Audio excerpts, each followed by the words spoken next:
Welcome to the short talk entitled Industrial Hemp, Crop for the Future. Under normal circumstances, this talk would be given in the pavilion at the Lockwood Farm in Hamden, Connecticut. However, due to the ongoing COVID situation, this presentation was prepared and is being given as a virtual talk. The presentation is being made by Terry Arsenault and Walter Kroll from the Department of Analytical Chemistry of the Connecticut Agricultural Experiment Station in New Haven, Connecticut. Under normal circumstances, the audience would be able to see us during our presentation. In this slide, we present images of Ms. Terry Arsenault and Dr. Walter Kroll so that you might associate a face with each presenter. Terry joined the Department of Analytical Chemistry at the Connecticut Agricultural Experiment Station in 1990 and has primarily worked on the analysis of pesticides and other small molecules employing gas chromatography. This naturally led to her involvement in the analysis of THC and CBD in hemp by gas chromatography. Walter joined the Department of Analytical Chemistry in 1998. His primary focus has been on the analysis of pesticides in foods sold in Connecticut. This work led to the ISO 17025 accreditation for the analysis of pesticide residues in food. The Department of Analytical Chemistry has a long history of testing food and environmental samples for pesticide residues and other contaminants.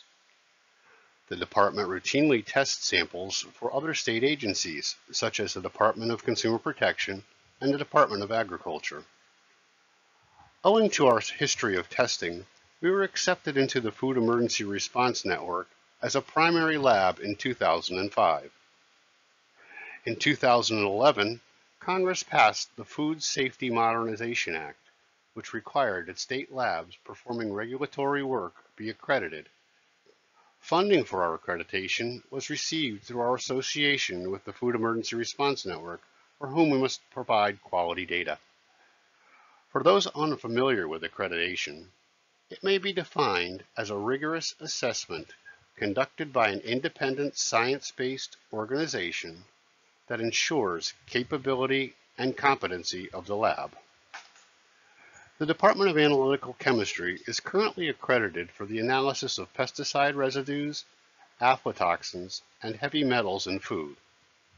We are currently seeking to expand our scope of accreditation to include fat, fiber, and protein in animal feed, as well as delta-9 tetrahydrocannabinol and cannabidiol in hemp. The last of these items will be the focus of the talk today. In December of 2018, the Agricultural Improvement Act, commonly called the Farm Bill, legalized the growing of hemp nationwide as long as states or tribes put together a plan for implementing the law. The Connecticut Department of Agriculture was tasked with development of the plan, which was accepted by the USDA just prior to the 2019 growing season. Hemp and marijuana are the same genus and species of plant, or cannabis sativa. They are distinguished by the amount of THC, the primary psychoactive ingredient of marijuana. In varieties of cannabis grown as hemp, the plant is genetically programmed to develop CBD rather than THC. It is very much like tomatoes. Some are cherry tomatoes and some are beefsteak, but they are still all tomatoes. The legal requirement for cannabis to be called hemp is that it contain total delta-9 THC based on dry weight of less than 0.3%. Fresh plant material primarily contains the acid form of THC called THCA, which is readily converted to THC during processes such as drying or heating. As the Farm Bill doesn't require separate analysis for THCA and THC, we decided to use gas chromatography with flame ionization detection to provide a quick and easy testing procedure that met the requirements of the Farm Bill. In considering a testing procedure, we knew that growers would need a very quick test result, as they only get 2 weeks from the time the sample is collected until the time they have to complete their harvest. Growers only need a THC test result for compliance, but the CBD test result is useful for them to understand the quality of their product. As an accredited lab, we needed to make sure we got the same test result as other labs and that we get the same test result over time within our lab. We knew we needed strict quality control procedures to make sure we got the correct test result. The very simple testing protocol is dry samples overnight in an oven, pass the dry plant material through a sieve, extract the material with methanol, and put it on the instrument for analysis. The most time-consuming aspect of this testing remains the drying, which had to be done in a low enough temperature to prevent the breakdown of THC, but still result in a crumbly product. One advantage of gas chromatography is that the runtime can be very short, so we are able to run every sample in duplicate along with the standards and quality control materials and still log out samples within 24 hours. We showed that we could get test results quickly, but we also needed to show that we could get the correct test result, and we needed to figure out what the uncertainty was around that test result. For example, if I ran a sample 10 times, what would the difference be between those 10 numbers? The measurement uncertainty is affected by two related concepts, accuracy and precision. Accuracy is basically saying that I can get the correct number, and precision is getting the same number. Quality control samples within the lab allow us to address both concepts. Certified reference materials are one of the easiest ways to make sure that our lab results are both accurate and precise. Fortunately, a local Connecticut company has developed a sample of dried hemp bud with known amount of THC that labs may purchase to routinely verify their test results. Processing this material with every batch of samples allows us to make sure on a continuing basis that we are getting the correct result. With every batch, we also run a blank material containing no THC or CBD, and every sample is run in duplicate, and the duplicates must match each other before test results are issued. Lastly, we participated in a proficiency test issued by the state of Kentucky in the fall. This slide shows the CBD and THC test results for the certified reference material beginning last fall and ending in January. Note that while our CBD test result is 97% of the true value, the THC result is slightly high at 117% of the true value. Our lab is currently in communication with the provider of the material to figure out what might be causing a slightly elevated result, but they have indicated that this would be within their acceptable range. The state of Kentucky has been growing hemp for several years now, and every fall they send a sample of dried hemp bud to labs around the country and compile the test results. We analyzed 4 different dried hemp plant samples, each 3 times, using our normal procedure. The Z-score is a measure of closeness to the true number or accuracy, with passing be defined as between -3 and 3. Our measures were all less than 1. The Horowitz ratio is a measure of precision, or how close our 3 test results were to each other, with passing being between 0 and 4.9. Our results were between 0.24 and 1.34, or very close to each other. Our lab results demonstrated a very high degree of correlation with the known THC amount gotten by other labs across the country. Switching gears now, the Ag Station began doing some research on growing hemp at our Lockwood farm in 2019. We planted 5 varieties of hemp in an effort to both learn more about best growing practices and about the varietal differences in terms of THC and CBD content. When we started looking for seed, we found it was both expensive and limited, so the only seed we could find in small quantities was non-feminized, meaning it would grow both male and female plants. Only female plants produce the high-quality buds, which contain the majority of CBD or THC, and the presence of males results in pollens and seeds, which detracts from the quality of the product.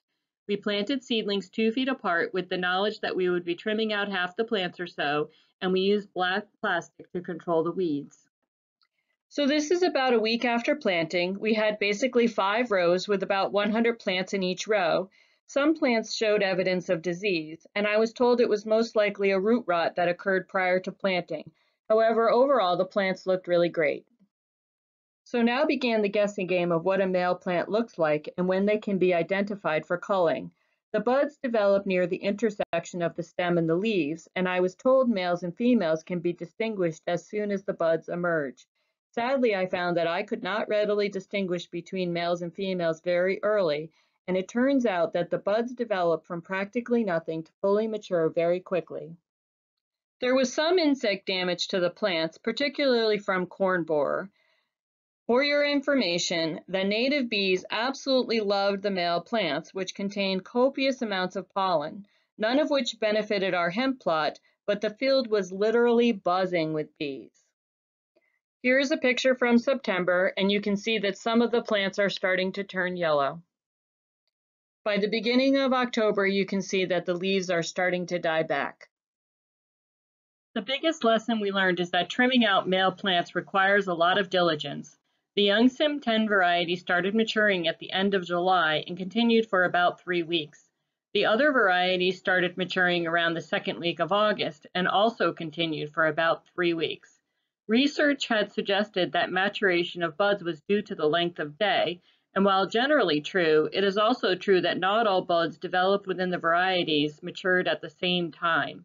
Since buds develop in a short period of time, successful culling requires monitoring at least every day or two for a minimum of about a month. In addition, one of the varieties we planted actually was only about 25% female, so yield for that variety would be very low. Lastly, numerous reports suggest corn borer is a significant pest for hemp, but there are a few approved products for control. For more information, check the DEP website. This is a graph of the THC content of the 5 varieties of hemp which we sampled about once a week starting on August 16th and ending on October 8th. We sampled about 26 plants from each variety following the same protocol as a typical grower. This graph demonstrates how rapidly the THC content developed in 2 varieties of hemp. Notice that the 2 different lots of young Sim 10 variety both exceeded the THC content that is legally allowed. This is a similar graph, but of the CBD content of the 5 varieties. All showed the same type of exponential growth, basically beginning to increase around the beginning of September. It has long been believed that the buds contain the bulk of the THC or CBD content, and in fact, we found that the buds do contain about 5 times more THC or CBD than the leaves. When we looked at the plants growing in the field, we could see a lot of differences within each variety in terms of things like leaf shape, height, and appearance of the buds, suggesting that the individual varieties are not very well defined.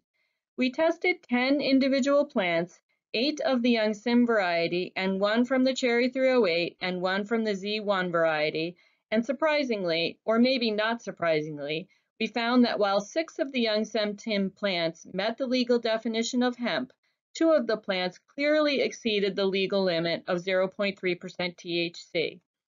It certainly appears that THC content of this variety is highly variable among the individual plants, and we believe this is most likely due to unstable genetics of the cannabis strains. As already mentioned, the Farm Bill specifies THC content must be based on dry weight, so we wondered how much different drying temperatures and times would vary the THC content. We ground up some fresh plant material and dried it under 4 different conditions. First, we dried it at 100 degrees C for 5 hours. Second, 100 C for 18 hours. Third, 55 degrees C for 17.5 hours. And last was freeze drying at minus 55 C for 19 hours. It was interesting to note that all 4 drying procedures resulted in a dry weight of plant material of about 25%. In addition, the total Delta-9 THC and total CBD content of the 4 samples was roughly similar regardless of the drying time or temperature. This suggested that our method of drying overnight in the oven at 90 C was probably sufficient to meet the Farm Bill designation. However, we do know that temperature does affect the conversion of THCA and CBDA to THC and CBD. Here is Walter Kroll to talk a little bit about that work. As Terry had mentioned earlier, the GC method converts THCA and CBDA to THC and CBD in the hot injector port. An alternative method to GC is liquid chromatography, or LC. In LC, analytes are separated using a liquid mobile phase instead of a gas mobile phase. Because there is no heat used in LC, This method allows for the determination of both the amount of THCA and THC, as well as the amount of CBDA and CBD in each sample tested. A typical high-pressure liquid chromatograph, or HPLC, is shown in this diagram. A high-pressure pump is used to force solvents onto and through a column, which performs the separation of the analytes in the sample. As the analytes dilute from the bottom of the column, an ultraviolet detector is used to see a peak or a fingerprint of the analytes as they elute. Here we see typical HPLC chromatograms. The top trace shows from left to right the elution order of cannabidiol, cannabinol, and delta-9 THC. The lower trace shows from left to right the elution order of cannabidiol A and delta-9 tetrahydrocannabinol A. Separate standards of these materials are prepared and always used owing to the fact that CBDA and THCA are converted to some degree at room temperature in the standards. Over time, peaks from CBDA will develop into CBD, and likewise for THCA into THC. The use of separate standards allows us to track this conversion and allows more accurate results to be obtained. In this slide, we show the linearity of delta-9 THC, CBD, and THCA over the range of 4 part per million to 100 part per million in standards. The coefficient of determination, or COD, for each of these analytes is greater than 0.99. This indicates linearity over this range. When we test samples, we try to ensure that the concentration of the analytes in the sample falls within this range. Terry and I have demonstrated that the results obtained by GC and LC are not only highly reliable, but also provide complementary results. A methanolic extract of hemp bud was tested by both GC and LC. The GC method converts any THCA in the plant to THC, owing to the hot injection inlet. The LC method differentiates and quantifies both the THCA and the THC. For reporting purposes, the results of these two analytes must be summed. And because CO2 is lost in the conversion, this must be accounted for. A conversion factor of 0.87 is used. In the present analysis, the LC method found 6.1% delta-9 THC, and the GC method found 5.6%. The relative percent difference between these analyses was less than 10%. Typically, any analysis with a relative percent difference of less than 20% is deemed acceptable. Finally, employing LC, we examine the effect of the THCA, THC, CBDA, CBD ratios in hemp during the drying process. As can be seen in this slide, higher temperatures and longer drying times led to increased conversions. It is a special note, however, that when hemp is lyophilized to dryness at -55°C for 19 hours, there is essentially no delta-9 THC or CBD present. This confirms the fact that there is no or very little delta-9 THC and CBD present in the plant itself. With that, I will now turn the mic back over to Terry. In conclusion, we found that gas chromatography was a robust method for determination of total delta-9 THC and total CBD. Test results could normally be generated in under 24 hours, and the instrument required minimal maintenance, meaning virtually no downtime. The results generated by gas chromatography were essentially the same as those using liquid chromatography, and our quality control measures showed we were getting both an accurate and precise result. The THC and CBD content of plants increased sharply around the beginning of September, so the timing of harvest is very important for growers. We did find that the 5 studied hemp varieties all exhibited a high degree of physical variability. Furthermore, for the young Sim 10 variety of hemp, 2 individual plants out of the 8 that were tested had an illegal level of THC.